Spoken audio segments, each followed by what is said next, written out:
in our last few lectures we have derived the governing equations of fluid flow, and we have derived this specifically for the general case where there may be chemical reactions that may be happening, and there may be heat transfer and mass transfer that may be happening in this and in the within the fluid continuum. So in today's lecture, which we will take as a tutorial, we will just take a deep breath and then try to write down all the equations and then see what kind of equations that are there for us to solve numerically. So we will write down all the governing equations that we have derived in the last few classes, and these equations comprise the mass balance equation, the momentum balance equation, the energy balance equation, and in the case with chemical reactions we also have to have the species balance equations. In all the lectures that we have been dealing with, we have started out with the Cartesian coordinate system, and somewhere at some point we have also put down the equations in vector form. In today's class we will start with the vector form, and then so that it is easy and compact for us to write them down. And if you want, you can go back to the previous lectures and then write the equivalent Cartesian coordinate system form for easier understanding. So we will start with the equations governing fluid flow.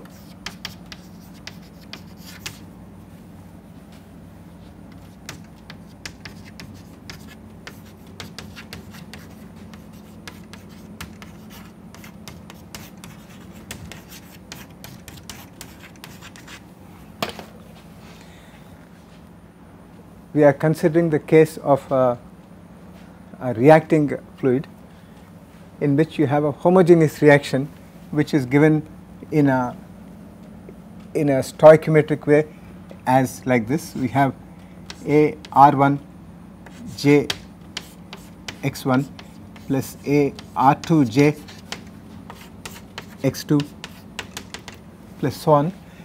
These are the coefficients, stoichiometric coefficients of reactant 1, reactant 2, reactant 3 and so on in the jth reaction. So we are looking at a large number of these reactions which may be happening, in which species x1, x2, x3 and so on are participating as reactants, and these are getting converted to products AP1 J x1 plus AP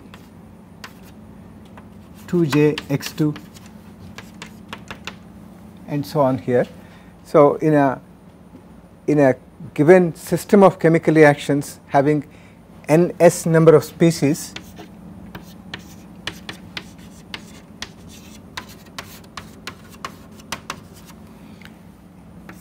participating in nr number of reactions,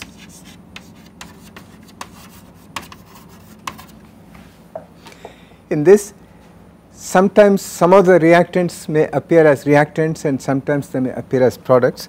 So this is a general scheme here, and in this we are assuming that the kinetics of the reaction scheme are known. All the kinetic constants in terms of the, along with the order of the stoichiometric coefficients A's here, along with that we already know the order of each reaction, and then the constants involved in the rate expressions. All those things are known and they are part of the problem specification here. So if we are now looking at a fluid flow, a single phase fluid flow in which consists of a mixture of all these species which are participating in this, then as the flow is taking place, as heat transfer and mass transfer, all those things are taking place, there are the fundamental laws of mass conservation, momentum conservation, energy conservation equation, energy conservation and species conservation equation have to be obeyed, and the corresponding laws are what we are going to write down here and we will start with the mixture mass conservation equation, and we are writing them down for a constant property fluid. We can always write down the more complicated form, but for our easy understanding we will take down the simplest form with constant properties.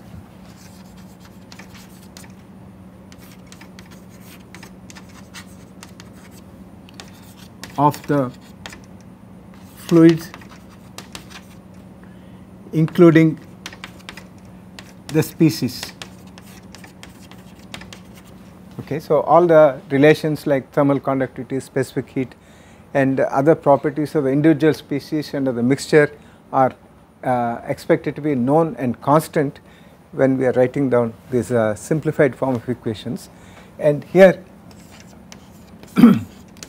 if rho is the density of the mixture, which is expressible as sum of the densities of the individual species, we can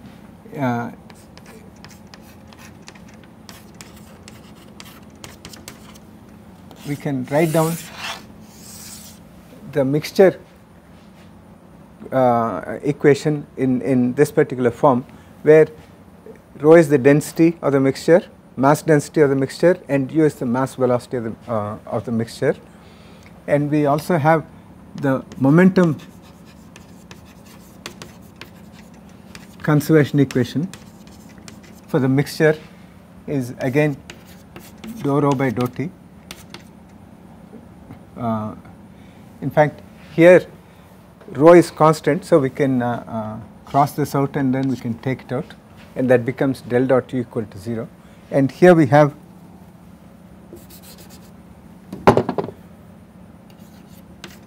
dou u by dou t plus del dot u. This is the dyadic velocity vector tensor, is given by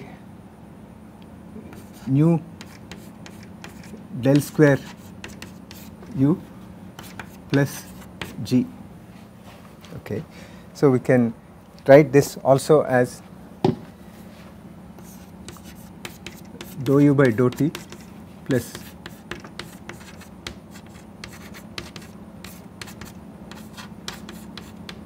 del dot del u plus g here.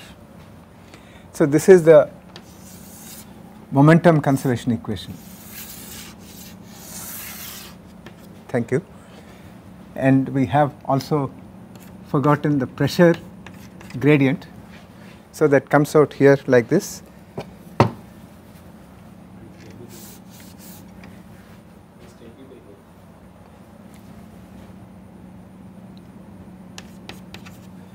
Minus 1 by rho gradient of pressure. We now have the energy equation, energy conservation equation.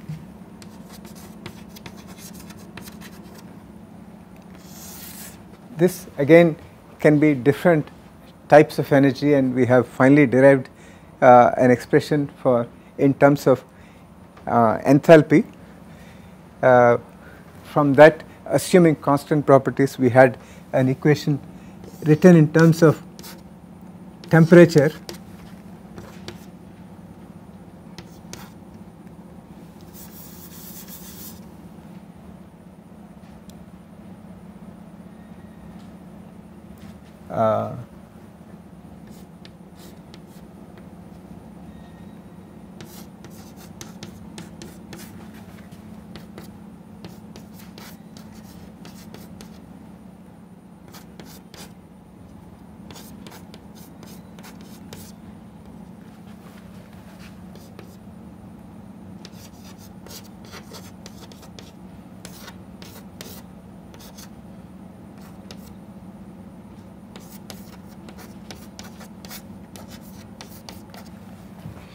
Okay, here we have more terms. We have dou T by T, where capital T is the temperature, plus del dot ut and t is of course a scalar, whereas u is the vector here, and del is also the gradient operator, and it is a vector, and that is equal to k by rho Cp times del dot del t. We have just put del square t as del dot del t, plus mu by rho Cp times phi v. This is all the rate of work done by the viscous forces, and Qr is the heat release because of the chemical reaction that happens in this, divided by rho Cp. And in this equation we have neglected any contribution from radiative heat transfer. So this is, there is no radiative heat transfer involved in this. If there is a radiative heat transfer and if there is a flux of radiative heat coming from the surfaces of the control volume, then that will also come as additional heat flux term through the control surfaces. Okay. So this is the energy conservation equation.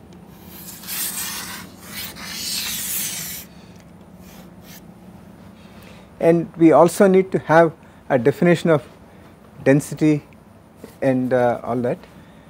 In fact, for a mixture we need to keep these things. So we need to have the species balance equation.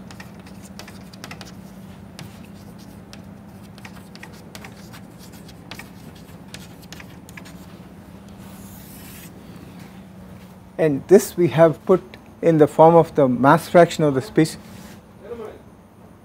So we have put this in the form of species mass fraction yi as dou by dou t of rho yi plus del dot rho u yi equal to del dot gamma gradient of y plus s of I, and what the subscript I here indicates is the species, for example Ya, Yb, Yc and so on, or Y oxygen, Y carbon dioxide, Y steam, those type of things. And so this is the mass fraction of the species, and something coming in and going out because of the flow and diffusing, and S is essentially the rate of formation, and we need to have an expression for the rate of formation of this species here. We need to have an expression for the rate of formation of this species here, and similarly we need to have an expression for the rate of heat release because of the chemical reaction, and both of these depend on the reaction mechanism here, and we can write down the values of the source term which is going to appear in that in terms of the molecular weight and the individual rates of the reaction, which is given as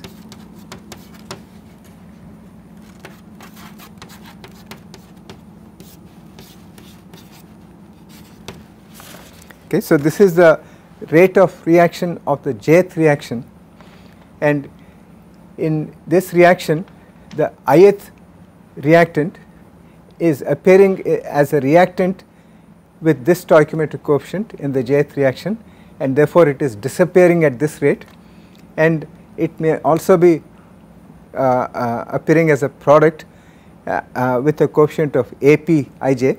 So in which case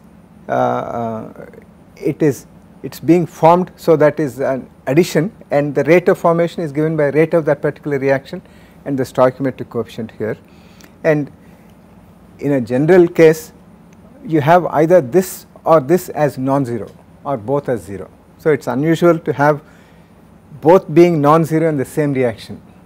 So when it appears as a reactant, the source term is negative, and when it appears as a product, the source term is positive.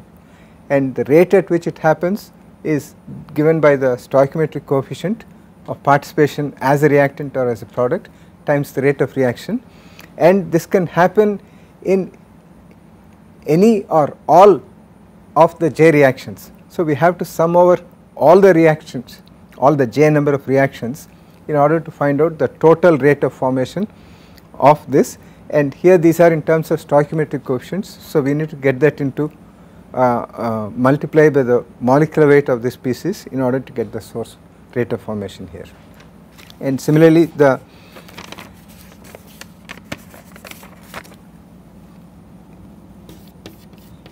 heat release is expressed in terms of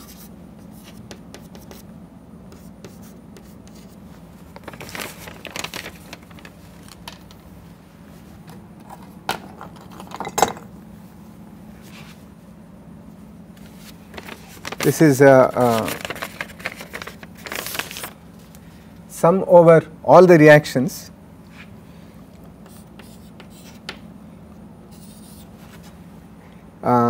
sum of the product of the rate of reaction and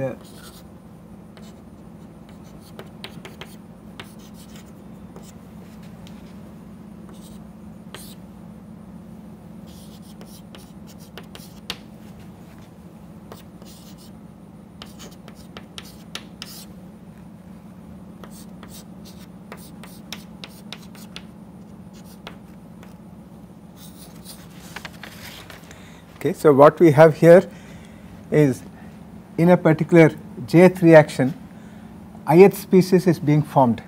So you have that delta H heat of formation of the ith species, and it may be disappearing because it is being consumed as a reactant here, so that is minus here, and it may be appearing as a product, in which case it is a plus. So whenever when it is product of is formed, then this heat of formation becomes a positive quantity. So this happens for all the species. This has to be summed over all the species that are participating in this reaction and times the rate of that particular reaction, and that summed over all the reactions here will give us the total heat of the this system of reactions. Okay. So we have these rate of reaction and the heat of reaction terms which appear in the energy balance equation and the species balance equation. Okay. So we have to be careful about the units, and I leave it as an exercise for you to see that give the correct units for QR and SI. Every equation of this has to be dimensionally consistent, so that is the sum total of these units of this particular term must be the same as the units of this term, and similarly the units of this and all those things must be the same. Okay. So now these are the 4 equations that we have put in blocks here are the equations that govern the flow of this reacting fluid containing ns number of species which are reacting as per this nr number of reaction scheme, which is given by the reaction scheme here and the rates of the reaction. Okay. Now how many equations are there? We have a total of 1 continuity equation plus 3 momentum equations plus 1 energy equation plus ns minus 1 number of species balance equations. So this is species, this is energy, and this is momentum, and mass balance. So that is ns plus 4 equations are there. And what are the variables? So these are the equations.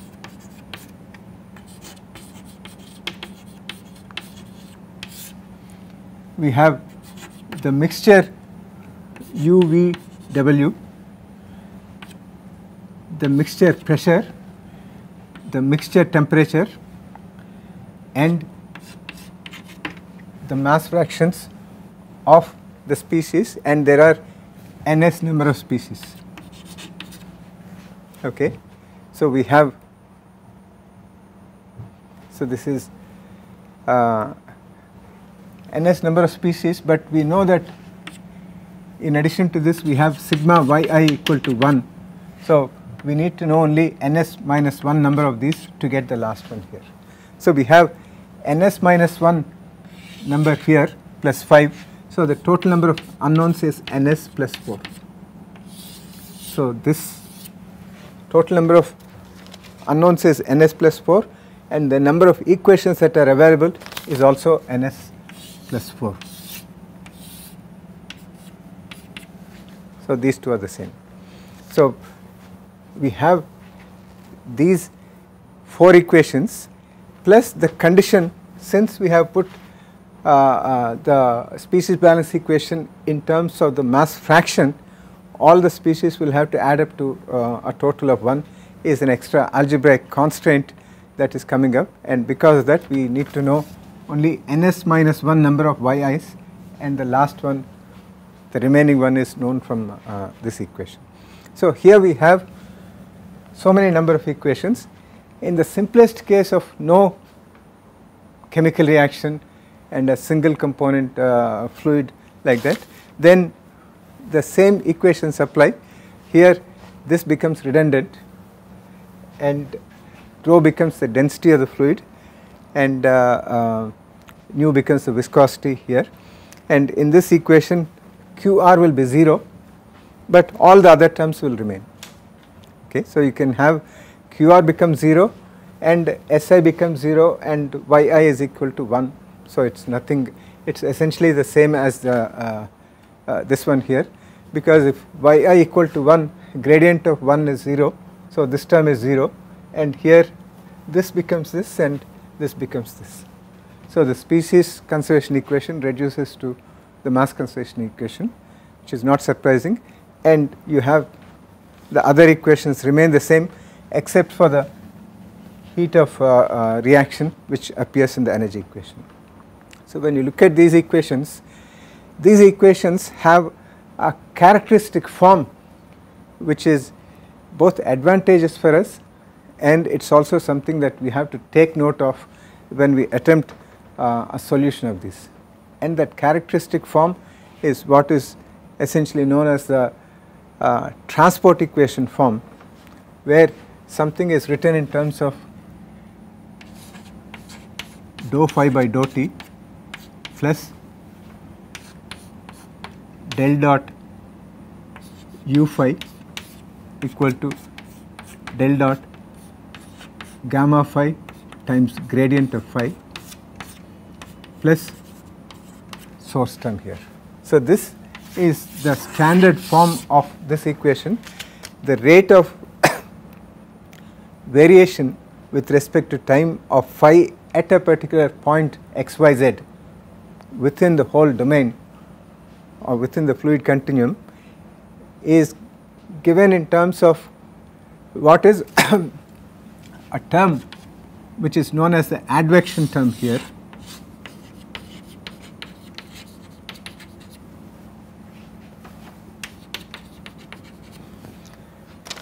The change in a particular at a particular point may because of the arise because of the convective nature of the flow, because of the flow because of the fluid velocities, the quantity phi may change. Okay, so this is known as the advection. So that is the net difference between what is being taken out and what is being brought in into our control volume, and that is the advection term. So associated with the flow of the particular fluid, and this is the diffusion term.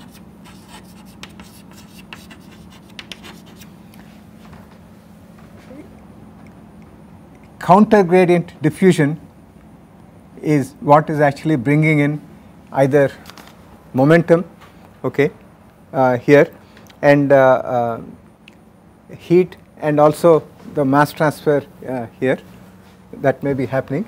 And so this is the diffusion of phi because of gradients of phi within the fluid continuum is what is causing this, and this is the source term. Okay, and the source term takes different forms. For example, here in the momentum balance equation, pressure gradient is a source term and gravitational external force is a source term. In the case of energy equation, energy conservation equation, the viscous dissipation term here is a source term which will be leading to increase in temperature because of the flow, because of the work done against viscosity. If you have an exothermic reaction, then that heat of the reaction may be a source term. And in the species conservation equation, the rate of formation of the species is a source term. It can also be a sink term if it is negative. So all these equations can be put in this particular form. Variation of a quantity is expressed in terms of the advection term, diffusion term and a source term with a corresponding velocity which is nothing but the fluid velocity, a diffusivity which varies in the case of in this particular case with written when phi is equal to u here, this is the kinematic viscosity, and phi for the energy equation is k by rho Cp, and here it is the diffusivity with proper dimensions. Okay, and the source term for phi can also be different for different equations. For the continuity equation it is 0, and here it is, as mentioned, the gravity term and the pressure gradient and these things like this. So this is a general form of the equation, and this particular form has two important contributions. One is the advection, okay, which means that it is directional and it is associated with the flow direction, and diffusion, which happens in all directions. So part of it is directional and part of it is essentially adirectional. It is all directions, not necessarily the same. If it is isotropic, then it is the diffusivity is the same in all directions. Sometimes it is not necessarily isotropic, in which case this can happen more in a certain direction and less in a certain direction. As a result of both these processes, you have a variation of phi within our domain xyz as a function of time will be changing as per this equation. So in the next lecture we will be looking at, having looked at all these partial differential equations which govern the fluid, we will look at what are the appropriate boundary conditions given this specific nature of the governing equations, which is where the quantity that is of interest is governed partly by directional terms like advection and adirectional terms, okay, like the diffusion term. And source terms can be different, they can be independent of the parameter phi that we are looking at, or in some cases they can also be functions of the parameter. Okay. So in we will be looking at the boundary conditions and the initial conditions that are required to complete the mathematical formulation of the problem. Okay. Just the governing equations are not sufficient, along with that we need to have the boundary conditions. So we will discuss the boundary conditions and initial conditions which are necessary for us to have a well posed problem, that is a problem which has potentially a unique solution, and it is a unique solution that we wish to find through a numerical solution. So that would complete the this particular module, and we will do this in the next class. Thank you.